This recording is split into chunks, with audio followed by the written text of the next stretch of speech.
Hello guys, welcome back to my YouTube channel मानी अभिषेक। कैसे हो आप लोग? आई होप आपकी तैयारी अच्छी चल रही होगी।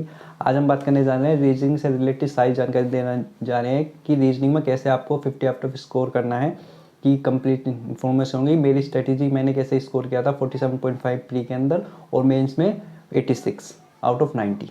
आपको मेरा एक का क्वेश्चन गलत होता है, आपको एक भी क्वेश्चन गलत नहीं करना है, प्री में भी नहीं मेंस में। कंप्लीट मार्क्स गेन करने हैं। सीजीएल के लिए भी, सीएचएसएल, सीपीओ सब में एक ही रीजनिंग आती है सबका, क्योंकि रीजनिंग एसएससी वालों की सबसे आसान है। इसमें आप गलती कर ही नहीं सकते। सिली मिस्टेक हो जाए कोई बात नहीं, लेकिन बिल्कुल नहीं, सिली मिस्टेक भी नहीं होनी चाहिए। अब तो ऐसा हो गया है क्योंकि कट ऑफ काफ़ी हाई जाने लगी है, तो रीजनिंग के अंदर तो बिल्कुल मिस्टेक नहीं कर सकते। इसे तो बिल्कुल ऐसा रखो कि 50 आउट ऑफ 50 लाने ही लाने हैं, क्योंकि ये तो हमारे हाथ में आ जाएगी। क्योंकि ज़्यादा बड़ा सिलेबस नहीं है, छोटा सा सिलेबस है। आप 1 घंटा भी दोगे ना, डेली 1 आवर भी दोगे ना, बहुत है। क्योंकि हमें मॉक टेस्ट से ही तैयारी हो जाती है इसकी। जो मैंने तैयारी की थी मैं वो बताने जा रहा हूँ। आपको अच्छे लगे तो देख लेना, वो थोड़ी दिक्कत भी आए तो आप मुझे बता सकते हैं कमेंट में। और आज पूरी बात करेंगे हम कि रीजनिंग को कैसे प्रिपेयर किया था मैंने, कैसे आप क्या कर रहे हो, और आपके अगर मार्क्स नहीं बढ़ पा रहे तो क्या गलती कर पा रहे हो आप। जब 45 आ रहे हैं, 45 या 46 भी आ रहे हैं, नहीं हमें 50 आफ्टर 50 लाने मॉक के अंदर, जब भी तो हम ला पाएंगे मेन, जो मेन एग्जाम होगा उस दिन। तो हमें 50 आफ्टर 50 चाहिए। इसमें तो बिल्कुल फिक्स कर लो कि रीजनिंग के अंदर मुझे 50 आफ्टर 50 चाहिए तो चाहिए। ये फिक्स करके एक साइड रख लो, ऐसे प्रिपेयर करो। और बिगिनर हो, बिल्कुल शुरुआत करना चाह रहे हो कि 2025 में रीजनिंग के लिए, तो बिल्कुल भाई मैं बता रहा हूँ मैंने कैसे प्रिपेयर किया था। और आप रिपीटर्स हो तो वो देख रहे हो कि मार्क्स नहीं बन पा रहे या कुछ दिक्कत हो जाती है, सिली मिस्टेक हो जाती है, तो भी आप वीडियो देख सकते हो। आपको बेनिफिट ही होगा, कुछ ना कुछ नई चीज़ मिलेगी जो आपके लिए फ़ायदेमंद होगी, जो आपको अच्छी लगेगी। ठीक है, आज पूरी बात करेंगे कि रीजनिंग को कैसे प्रिपेयर करना है 2025 वालों के लिए है बिल्कुल। और जो थोड़े बहुत भी मार्क्स की वजह से रह जाते हैं, जैसे रीजनिंग के अंदर आपके थोड़े, जैसे ये बहुत बड़ी वो करती है, जैसे रीजनिंग में थोड़े कम मार्क्स रह गए और आप 1-2 मार्क्स से कट ऑफ से रह गए, आपको बहुत दुख होगा। क्योंकि 1-2 मार्क्स, ये हमें जब वो नहीं होता दिक्कत, जब हमारी 1-2 मार्क्स से रह जाती है ना कट ऑफ से, वहाँ दिक्कत कर जाती है। क्योंकि बहुत से बच्चों को हुआ है पॉइंटों में मार्क्स से रह गए ये। इसलिए इन चीज़ों में गलती नहीं करनी आपका हमें, क्योंकि जीएस का हमें पता नहीं होता, वो कुछ भी खेल खेल लेती है मार्क्स। इसमें गलती नहीं कर सकते हम बिल्कुल भी। ये तो हमारे हाथ में होनी चाहिए कि बिल्कुल 50 आउट ऑफ 50 लाने हैं कैसे भी करके। इसे तो एक साइड रख लो, ये तो होगा हमारे हाथ में। ऐसे मैथ को करके रखना है, ऐसे ही इंग्लिश को। जीएस का कुछ पता नहीं होता भाई, इसमें तो बस लक होता है कि हमारा पढ़ा हुआ आ गया तो लग गए, नहीं तो कोई दिक्कत ही बन जाती है। लेकिन हमें तो अपनी तरफ से पूरी कोशिश करनी है। तो रीजनिंग को बिल्कुल मत गलत करना। तो शुरू करते हैं कि मैंने कैसे प्रिपेयर किया था। जो मैंने प्रिपेयर किया था, मैंने कोई बुक नहीं ली, नहीं मैंने कुछ वैसा कुछ तैयार करा, ना बुक से प्रैक्टिस करो, नहीं मैंने प्रैक्टिस करी बुक से, नहीं मैं कोई बुक लेकर आया रीजनिंग के लिए। मैंने प्रिपेयर क्या किया, मैंने प्रिपेयर किया था मॉक टेस्ट से। रीजनिंग, पूरी रीजनिंग मैंने मॉक टेस्ट से प्रिपेयर की है। क्योंकि आप अगर बिगनर हो ना, आपको कुछ नहीं आता रीजनिंग के अंदर, एसएससी के वालों की रीजनिंग ऐसी है, आपको कुछ नहीं आता ना, आप पहली बार में जब जाओगे ना 25 मार्क्स आपके जब भी आ जाएंगे। ऐसे रीजनिंग है एसएससी वालों की। तो आपको भी, अगर आप, मुझे चैप्टरों के नाम नहीं पता होते थे, इस चैप्टर को ये कहते हैं। मैं क्या करता था, जैसे मैंने मॉक टेस्ट लगाया, पहली बार में मेरे 25 मार्क्स ही आ गए थे पहली बार में। क्योंकि इतनी हार्ड तो होती नहीं, दिमाग से सोच नहीं, तो बस कैलकुलेशन है सारा चीज़ दिमाग में, ऐसा चीज़ होगा। जैसे ही मुझे पता लगा ये क्वेश्चन मेरे नहीं हुए, ये समझ में नहीं आया ये होते क्या है, तो मैंने वो टॉपिक देखा, उससे रिलेटेड चैप्टर सर्च करा ये क्या है, तो मैंने यूट्यूब पे डाला ये, और उसकी ट्रिक सीख ली, इस क्वेश्चन को करते कैसे हैं। वो क्वेश्चन करा, फिर मैंने अगले दिन देखा, वो हो गया। ऐसे करते करते करते मेरे 1 महीने में रीजनिंग इतनी खतरनाक तैयार हो गई, मुझे तो कोई क्वेश्चन ऐसा मिला नहीं। वो फिर आपकी प्रैक्टिस में बन जाएगी। और प्रैक्टिस के अंदर क्या करना है आपको, जैसे पूरे अल्फ़ाबेट्स हैं, जैसे ABCD पूरे जेड तक, ये आपको याद होनी चाहिए बिल्कुल। नो के पे क्या आता है, के पे 11 होता है, पी पे 16 होता है, क्यू पे 17 होता है, ये बिल्कुल रटे हुए होने चाहिए दिमाग। इनके अपोजिट पे, अपोजिट निकालने का मैं ट्रिक बताता हूँ। 27 में से आप माइनस कर दोगे ना, जो भी है उसका अपोजिट आ जाएगा। जैसे हमें 20 का अपोजिट निकालना, तो 27 में से 27 में से 20 माइनस कर दो, 7, तो 7 किसका होता है, जी, तो जी इसका अपोजिट है। ऐसा करके मैंने तो ये ट्रिक बना रखी थी, क्योंकि मैंने ट्रिक सब यूट्यूब से सीखी हुई है। ऐसे ही आपको सीखनी हर क्वेश्चन। कुछ चैप्टर हैं जो आपको अच्छे लेवल पे तैयार करने हैं, जो मेंस में आपके काम आएंगे।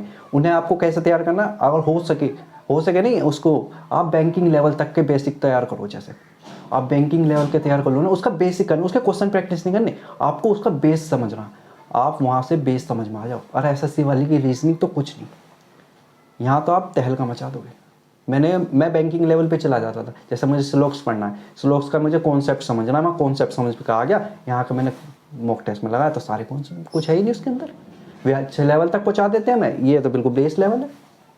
1-2 घंटे क्लास में स्लोक्स खत्म हो जाता है। जो मैराथन होती है उनका मैराथन ही देख लो 2 घंटे की, पूरा चैप्टर खत्म। कोई प्रैक्टिस नहीं करी मैंने आज तक। बस वही है, पहले मैं क्या करता था, अल्फ़ाबेट लिख देता था, फिर मैंने सोचा क्यों लिख रहा हूँ मैं, दिमाग में होना चाहिए सब कुछ।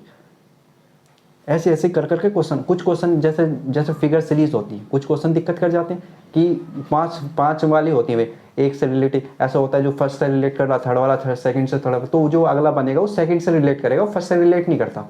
तो वे वाले कुछ स्पेशल क्वेश्चन होते हैं, वो आपको सीखने, वो आप जब मॉक टेस्ट लगाओगे ना, आपको जब ये पता लग जाएगा क्या है वो, क्योंकि आप मॉक टेस्ट के हिसाब से तैयार करोगे ना, वही आएगा बिल्कुल डिट्टो, कुछ चेंज नहीं हुआ। कितने साल हो गए, कोई भी चेंज नहीं आता। कुछ स्पेशल टाइप होते हैं चैप्टर्स, जैसे काउंटिंग ऑफ फिगर्स है, ये बहुत कम रेयर है। आपका तुक्का लग गया तो हो गया, क्योंकि छोटा लेवल पर क्योंकि फंस जाता है, क्योंकि दिमाग काउंट करना बहुत दिक्कत पड़ जाता है, वो निकाल पाना, वही चैप्टर दिक्कत देते हैं। और पे होते हैं जो 3 दे रखते हैं, वो तो प्रैक्टिस आएंगे, वो डेली मॉक लगाओ बिल्कुल आएंगे। वो ज़्यादा हार्ड नहीं होते, वो प्रैक्टिस का काम है बस। जो चैप्टर में आपको जैसे कुछ दिक्कत, डेली मॉक टेस्ट लगाओ, डेली एक मॉक लगाना है, उसे एनालाइज करना, जो चैप्टर दिक्कत दिया, ये दिक्कत आ रही है इस चैप्टर को, जाकर यूट्यूब पर सर्च करा, खत्म कर दिया 2 दिन, एक दिन, उसी दिन आधे घंटे में, आधे घंटा या 1 घंटे में, 1 महीने में आप खतरनाक हो जाओगे। रीजनिंग 1 महीने में रीजनिंग खत्म हो जाएगी पूरी एसएससी वालों की। ऐसी रीजनिंग है। जैसे ब्लड रिलेशन है, ब्लड रिलेशन का काफ़ी बड़ा चैप्टर, आप उसे बैंकिंग लेवल से सीख का हो, मुझे बताना फिर एसएससी वाले की कौन सी रीजनिंग गलत हो रही है आपकी। 2 घंटे में आप ब्लड रिलेशन सीख के जाओ, कुछ नहीं है उसके अंदर। चाइनीज ब्लीडिंग आती है उससे रिलेट, और जो वे होते हैं ना जो पॉइंटिंग टू आ गर्ल, ये इंग्लिश में, इसे इंग्लिश में मत पढ़ा करो कभी, हिंदी में ट्रांसलेट, हिंदी में देखा उस क्वेश्चन को, हिंदी में सबसे जल्दी आसान समझ में आता है वो वाला, जो सीबीएसई वाले। क्योंकि मैं सीबीएसई था तो इंग्लिश में थोड़ा हार्ड पड़ता था वो समझना, उसे निकाल पाना। हिंदी में बड़ा आसानी से समझ में आ जाता था। ये कुछ ट्रिक होती है, कुछ क्वेश्चनों को करने के अलग अलग तरीके, सबके अलग अलग दिमाग का। और रीजनिंग का सबसे मेन काम होता है ऑप्शन को एलिमिनेट कर देना। आपको सही क्वेश्चन आंसर नहीं ढूंढना, आपको गलत ढूंढने। आपको 2 तो बिल्कुल दिखे में मिल जाएंगे, ये तो हो ही नहीं सकते। जैसे मिरर इमेज के अंदर 2 तो खाली है, 2 में कंफ्यूज है, एक देखा, यू ऑप्शन के द्वारा काम होता है रीजनिंग के अंदर। अब वो आप प्रैक्टिस से खुद ही सीख जाओगे। जितनी ज़्यादा प्रैक्टिस बढ़ाते जाओगे, डेली मॉक लगाओ, डेली 1 महीने में आप खुद पता कर जाओगे। सारा काम प्रैक्टिस का है, और थोड़ा मॉक को एनालाइज करना है डेली। टाइम उससे क्या होगा, उससे जैसा आप मॉक भी लगाओगे उससे टाइमिंग कम हो जाएगी। जैसा 15 मिनट था, आप 12 मिनट 10 मिनट में ख़त्म करने लग जाओगे। ये आपका फ़ायदा मेन मॉक्स के अंदर काम करेगा बढ़िया। अब तो 3 महीने बच रहे हैं, तो यही काम करो बिल्कुल। अगर रीजनिंग नहीं पढ़ी है, बिल्कुल अभी से बेसिक तैयार कर रहे हो तो बिल्कुल खत्म कर दोगे 1 महीने में। अब 3 महीने में तो बिल्कुल 50/50 लेके आओगे आप। सिली मिस्टेक हो जाए कोई बात नहीं, लेकिन 50 आओगे। ऐसा कोई क्वेश्चन नहीं जो ऐसा रीजनिंग के अंदर आपको दिक्कत कर जाए, अगर मॉक टेस्ट के द्वारा तैयार करें। क्योंकि सारा बेस ही तो तैयार कर रहे हो, पीवाईक्यू वाला पूरा जो आया हुआ वही आएगा, रिपीट करता है एसएससी वाला, कुछ नया नहीं आएगा, वही चैप्टर रिपीट करेंगे।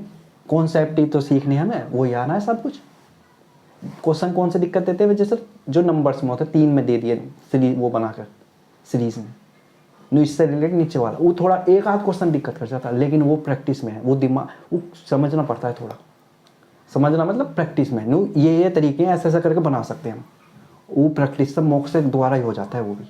और जितनी ज़्यादा कैलकुलेशन अच्छी होगी आपकी, आपको नंबर्स खुद दिखेंगे, ये इसका स्क्वायर है, इसका क्यूब होके जा रहा है, सब रिलेट करते जाओगे आप। प्रैक्टिस बढ़ती जाएगी ना, उतनी अच्छी होते चले जाओगे। ऐसे करके तैयार करी मैंने, मुझे तो ज़्यादा टाइम लगा नहीं, मैं तो मॉक ही देता था। मैं आज तक रीजनिंग नहीं पढ़ी, ना ही मैंने कोई बुक प्रैक्टिस करी।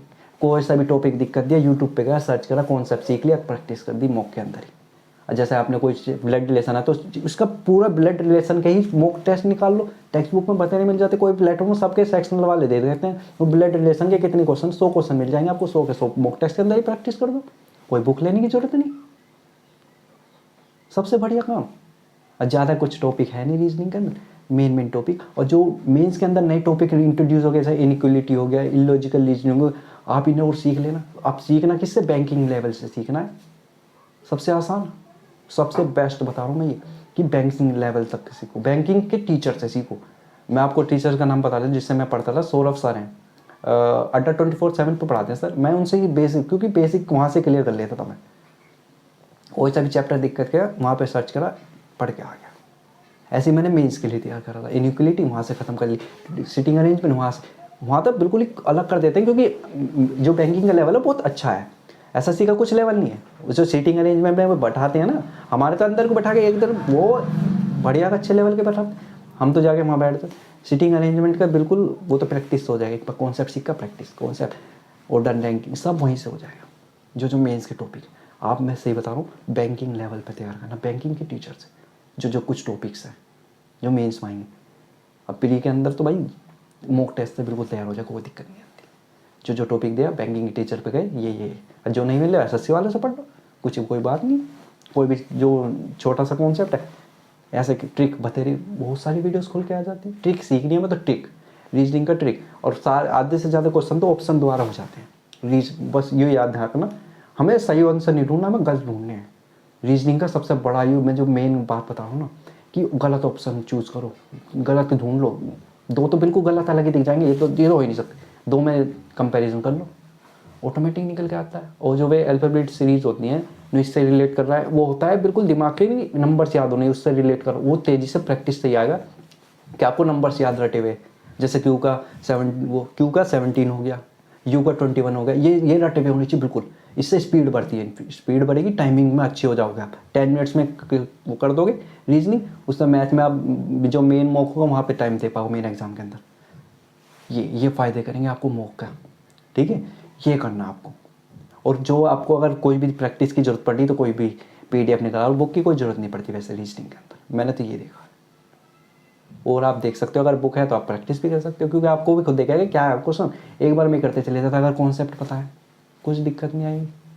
और हाँ, बिल्कुल गलती मत करना, 45 आ रहे नहीं, वो 50 ही चाहिए मुझे, ऐसे करके तैयार करना।